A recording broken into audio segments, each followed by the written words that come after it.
Hi everyone, I'm Kevin Nelson for Catholic Newsbreak. Here's what's happening this week.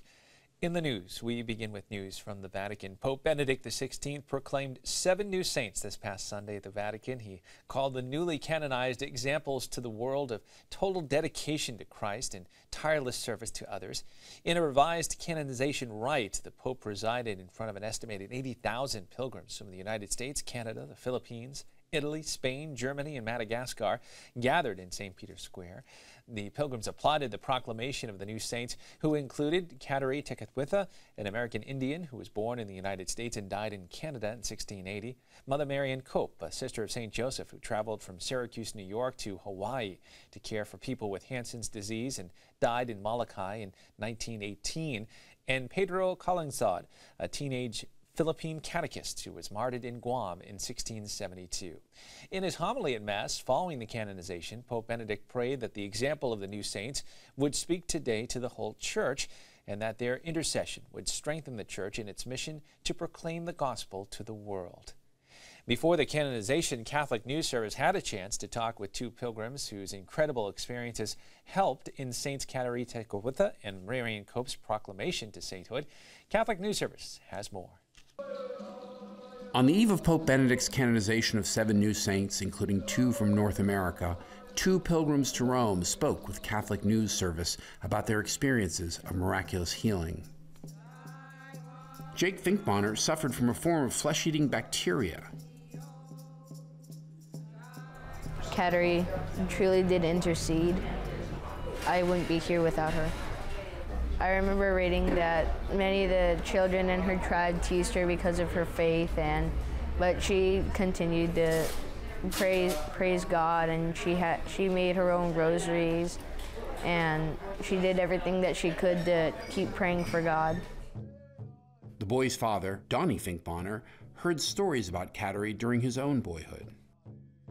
You know, when my mom told us this story, I think it was something that you have pride over, you know, somebody that was, 300 and some years before, her story's still being told. And I think it's come full circle now, you know, with the Jake's miracle. And, you know, we're here in Rome looking at, you know, history and all the things that this place, you know, being so special, and all the things that are here. Sharon Smith suffered from disease of the pancreas and nearly died of an infection. I just thank Mother Marianne, and I thank the Lord that I'm here. She did a lot for the Hawaiian people who had leprosy, and I think that people ought to look at her now and know and believe that miracles really do happen. So I believe in miracles. I just thought I'd never be one. In news now from around the world, from Archbishop Oscar Romero's crypt in the Metropolitan Cathedral in San Salvador, President Mauricio Funes announced plans for a tourist route in honor of the Archbishop, who was killed by death squads in March of 1980. The initiative, which will begin next year, aims to boost tourism in the country and remember the legacy of Archbishop Romero, a staunch defender of human rights and the poor, who was hated by the military and oligarchs. President Funes said the tour should ensure that the Archbishop's life and thought are known by visitors and also by new generations of Salvadorans. The route will include sites like the cathedral, where the Archbishop denounced the injustices that occurred in the country in the late 1970s. It was on the steps of the cathedral that dozens of people participating in the Archbishop's funeral were massacred by government forces March 30th, 1980.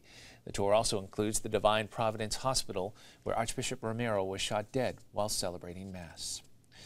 In news now from around the country, a new tribute to Mother Teresa will be revealed at the Washington National Cathedral this week. Catholic News Service spoke with the stone carver who created the likeness of Mother Teresa about his devotion to the woman he called a living saint. In the spring of 2011, stone carver Sean Callahan completed work on a profile of Blessed Teresa of Calcutta. I was raised Catholic, so growing up, she was always, regarded as a living saint, in my community, in my household. And here I am, all these years later, carving Mother Teresa. It's very satisfying to be here and be a part of that. The carving is in the Human Rights Porch at the National Cathedral in Washington, alongside other recognizable sculptures of those who struggled to bring equality and social justice to all people. Various communities get together and decide who they want to honor in this way, and they decided Rosa Parks and Mother Teresa would be their next subjects. The cathedral will dedicate the finished carving of Blessed Teresa October 25th. In Washington, this is Emily Lockley for Catholic News Service. And finally in the news, Supreme Court Justice Stephen Breyer ruled recently that Belfast Project Director Ed Maloney and interviewer Anthony McIntyre, a former Irish Republican Army member, would not have to turn over one of the interviews referencing a 1972 murder. The ruling blocks a federal appeals court decision requiring them to turn over information they gathered to the British government.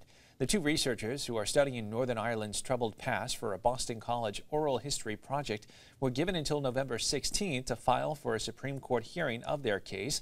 If the High Court declines to hear the case, the stay will expire, but if they agree to hear the case, the stay will remain in place until the justices issue a ruling.